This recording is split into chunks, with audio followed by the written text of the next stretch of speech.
How much do you value creativity in your workplace? Do you actually hire people who you think are really creative and innovative? I think creative people are very important, right? So we don't really have a creativity score per se, but we generally we like to hire or have crazy people working for us. Oh, that's good to know. People with crazy ideas. That's good to know.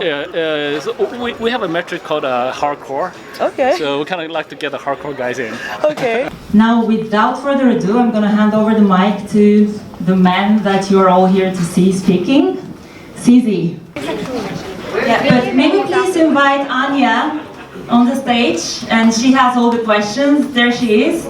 So my name is Anya Pula-Majchak. I'm going to be moderating this AMA session for you tonight. Okay, I'm going to start with my question. So we met a year ago, and I think Bitcoin was around 7K at the time. It was July. Lots of things has happened. How would you summarize this year? Well, it's pretty simple. The Bitcoin price went from 7K to 3K and then back up already. So that's pretty much what happened. But I think a lot of things happened in the last year. So I think Binance got more mature.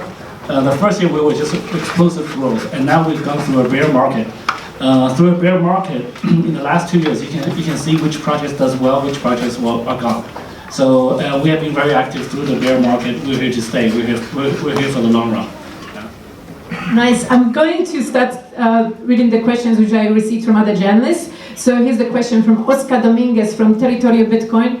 He says, was it difficult to launch Binance in the European market? I think European markets is not that difficult, to be honest.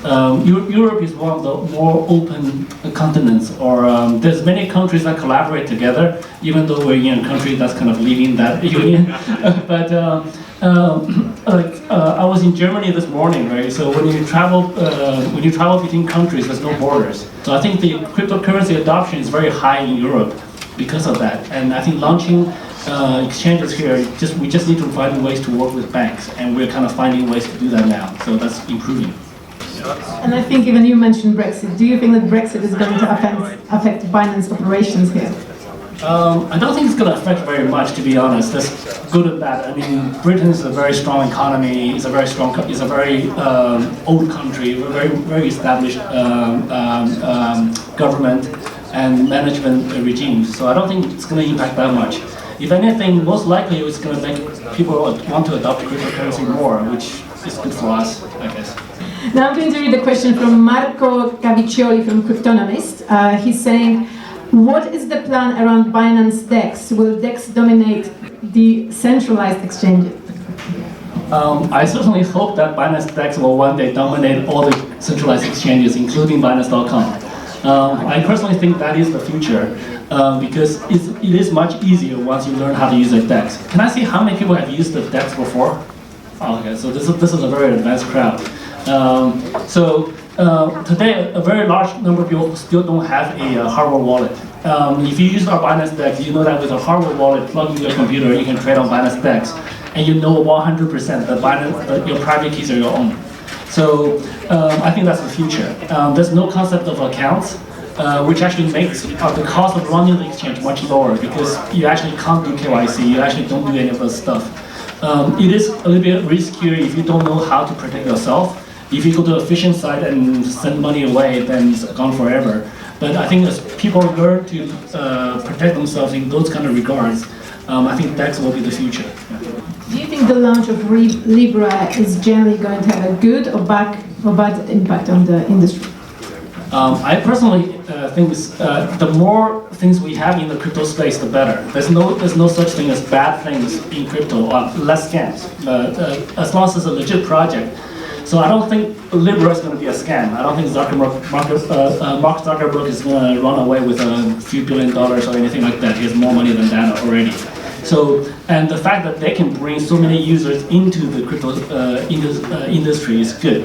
So I personally think it's a good thing. So I don't really judge on their historic issues of privacy or this other stuff. I'm not here to judge. I just want to bring more and more users into the crypto space.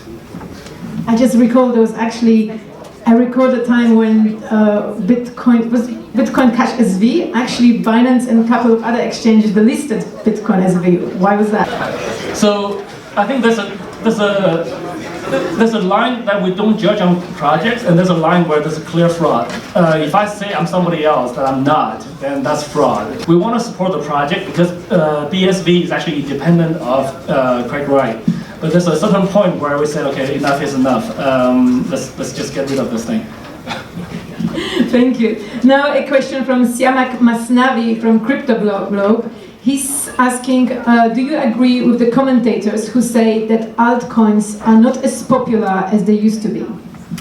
I think that's a subjective view. I think if you compare to the height of 2017, where any altcoin, any ICO project, any white paper, any 10-page document plus a website will get you millions of dollars, then yes, I think right now altcoins are not as popular as back then. But if you look at the altcoins that are surviving today, that have survived the downturn, they're still actively developing, progressing, those are much more popular than the ones in 2017 because now they have real products, real users, and they're pushing real progress. We have a few of them tonight, I think, here. So I think it depends on the view. They are less popular in terms of it's not as easy to raise money now if you just publish a white paper and do a website. But the ones who have persevered, who are actually building products, are becoming more popular. So I think now is actually a good time to look at the altcoins because now the water has receded and you can see who's standing. Yeah. And you tweeted that industry is actually more healthier now. So what do you mean by saying healthier? Well, I think number one, people now know not to invest in just a piece of white paper and just invest in any random project. So we have learned that lesson, and people no longer do that. So now the projects people invest in are much stronger and much better. It doesn't mean that all of them will be successful because they're still startup projects. A large number of them will fail, but they at least are not complete scams. They're actually much more serious about trying to be successful. Do you think there will be 180 cryptocurrencies in the future, or just a couple of them? So I have a very different view on this. I think there will be probably millions of cryptocurrencies. Well, the way I would say it is, I think there's probably going to be thousands of blockchains because there's going to be different type of blockchains. Each one of them probably specialized to their applications. I'm not a maximalist thinking that one blockchain will service everything. I'm not against those type of guys, but my view is there's multiple different blockchains for different things. There's probably going to be millions of tokens because there's a lot more projects that just need a token. They don't really need a blockchain. Binance token up until very recently was just a token, and we were quite successful just using a token model. I think in the future anything can be tokenized. Any country will issue the token, any province will issue the token, any state will issue the token, any organization will issue the token, any project, any person, anything can issue a token. So I think there will be millions and millions of tokens, and the exchanges will be quite busy. How about stablecoins? This is a question from the journalist from Cryptonomist. Will stablecoin increasingly be used instead of fiat currency? Do you think that, and why? I do believe that. I do think that at one point there will be more usage of stablecoins than paper money or the fiat version of it. Today I don't carry any fiat money on me at all. When I cross the border, the guy asked me like, "Hey, do you have any cash on you?" It's like, no, nothing. He's like, less than 10K. It's like nothing. I don't carry cash. The stable coins do have a few advantages, even though they're still pegged to the fiat currency.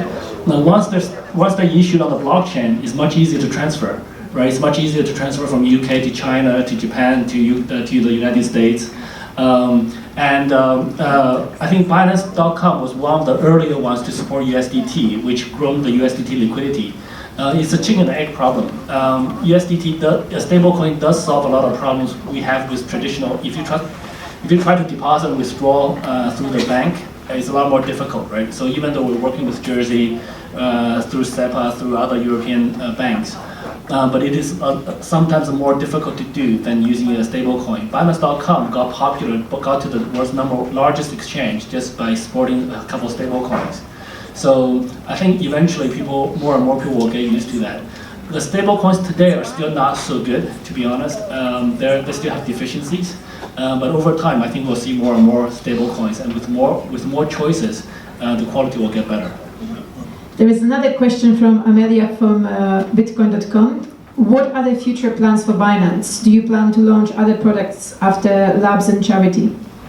So right now in our social impact work, charity is doing quite well. They're expanding very aggressively.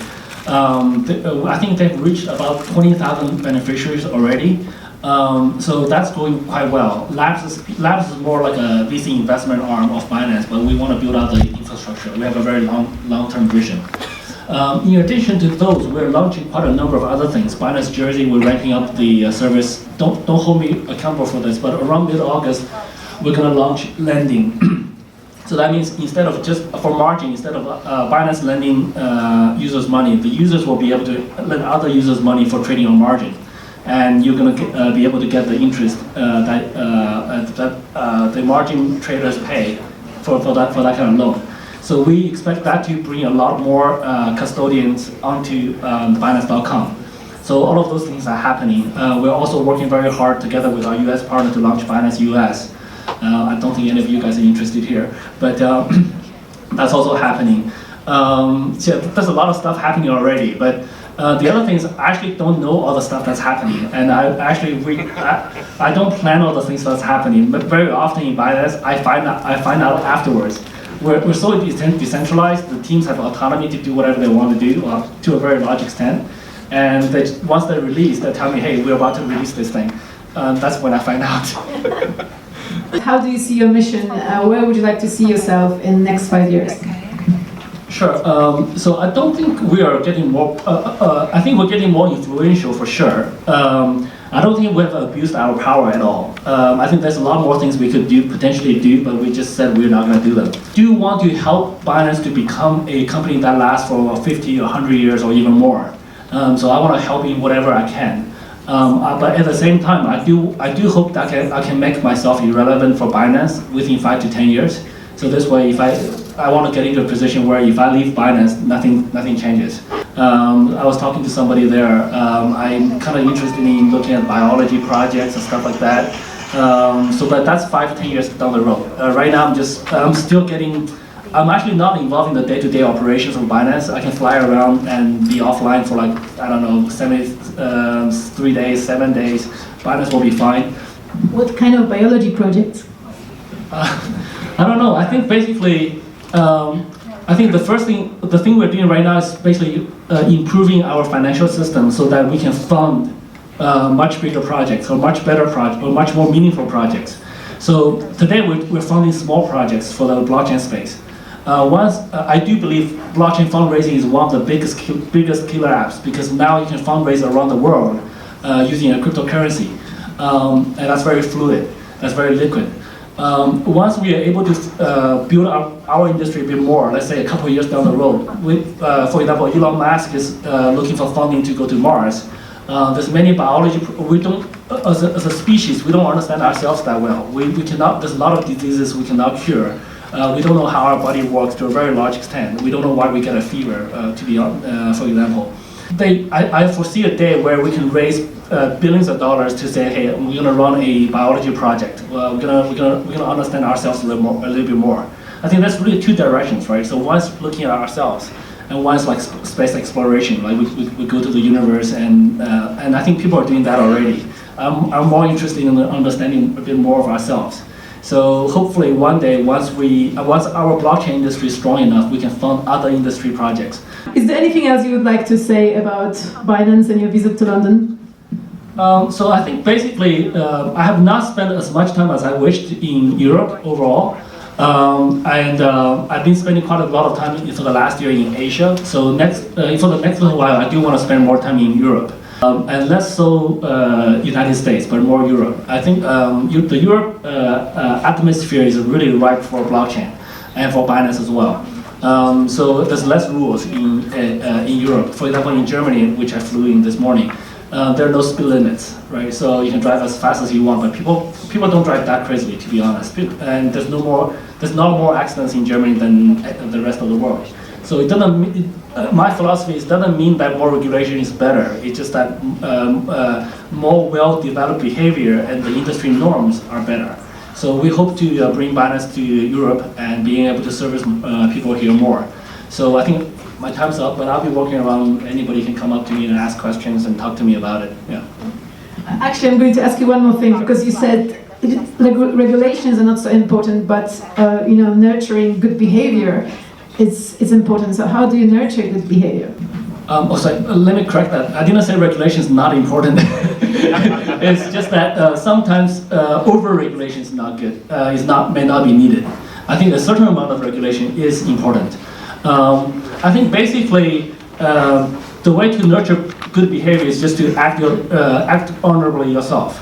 I think if you look at Binance, before Binance.com, if you request a support ticket onto an exchange, it will take, I don't know, weeks or months.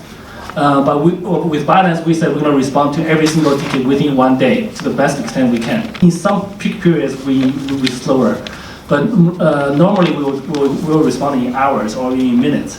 And once we started doing that, we forced every other exchange to do that. And now the service level in the industry should be much better. We also established a norm of when we do a system upgrade, when the trading stopped on Binance, we will update our social media account no less than every 2 hours. And every other exchange copied us now. So now you get much more information when the exchange is doing upgrades. You no longer fear that they're running away or they're disappearing. Some still do, but kind of figure out very quickly. So I think by just acting better yourself will force other industry players to mimic us, because otherwise they won't be around. Do you think under a lot of pressure because you are the biggest exchange and because you're in the spotlight? It's not so much a lot of pressure. We just do whatever we have to do. I do my best, and that's it really. I have a very relaxed view of the world. I don't really try to change other people too much. I try to change myself a bit more. So I don't really have a lot of pressure per se. There's just a lot of stuff to do. So it's just a lot of things that we could do to make things better. So it's still quite busy. Yeah. Sure. What do you think is the long-term potential of the retail market? Do you think it's going to decline over time and replaced by an institutional market, or do you still think Binance's main source of revenue will come from retail investors? Sure, I'll repeat the question for other people in the back. So the question is really, what do I think about the retail market? Are they going to get taken over by the institutions or not? Especially from Binance's perspective. Especially from Binance's perspective. I think we already see a relatively healthy mix between institutions and retail trading. Right now, institutions are still small in number, but they're very active in terms of trading.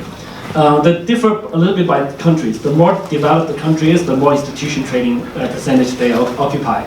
The less developed the country, the more retail trading. One exception is China. China's all retail. There's no institution trading in China. Even guys who have like billions of dollars, they trade on them by themselves mostly.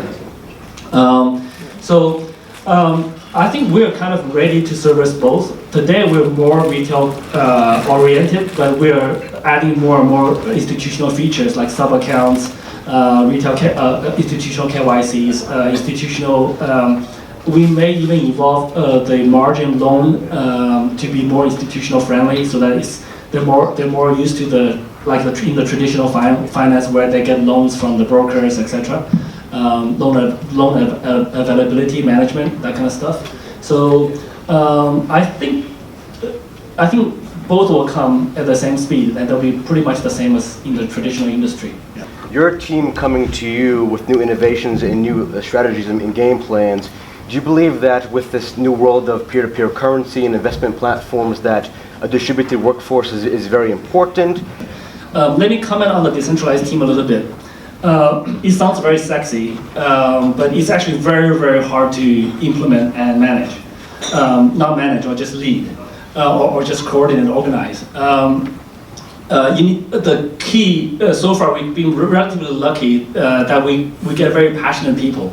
So with decentralized teams, if you have people who are not passionate, then people will find ways to slack off. And even if people who are still trying to work, even within Binance, we experience a lot of difficulties in communications. For example, one team says the DEX team is about to launch, and then they tell the marketing team a day in advance, say we're going to launch a marketing campaign, and they need to do stuff. This meetup, I told the team to organize about 7 days before today. So very short notice. Things always scramble together to piece together. You guys can probably see that today the event is not really scripted.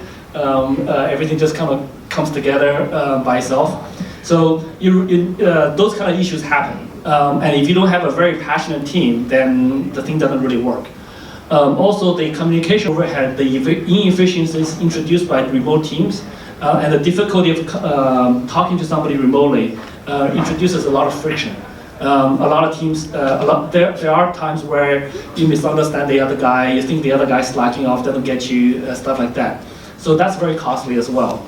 And also, if you want to do a team building event, you got to fly everybody together, and that's actually more expensive than renting an office, way more expensive. So decentralized teams are good in their autonomy, and they just get different things done on their own. So there's trade-offs. So a centralized team is more efficient when you're smaller, but when the centralized team get bigger, you become less efficient. And decentralized team have some resilience to that. Say, are you going to get a Bitcoin tattoo first or a Binance tattoo first? I'm going to get the Binance one first. I got this about 6 months ago in Singapore. Yeah. It doesn't come off. The only one you got?